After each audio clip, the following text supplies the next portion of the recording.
Xəbərmi YouTube kanalının daimi izləyiciləri, hər birinizi salamlayıram. Kanala abunə olub, videoları bəyənməyi unutmayın.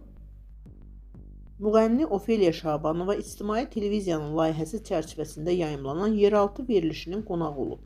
Demokratas xəbər verir ki, layihənin konseptinə uyğun olaraq sənətçi bu dəfə metroda çıxış edərək öz ifalarını səsləndirib.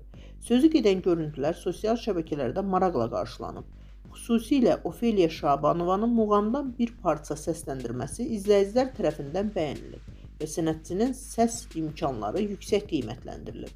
Bununla yanaşı, bəzi sosial media istifadəçiləri müğənninin gündəmə gəlmək üçün seçdiyi üsulu uyğun hesab etməyərək tənqid ediblər. Şabanovanın ifası qısa müddətdə sosial mediada müzakirələr yaradıb.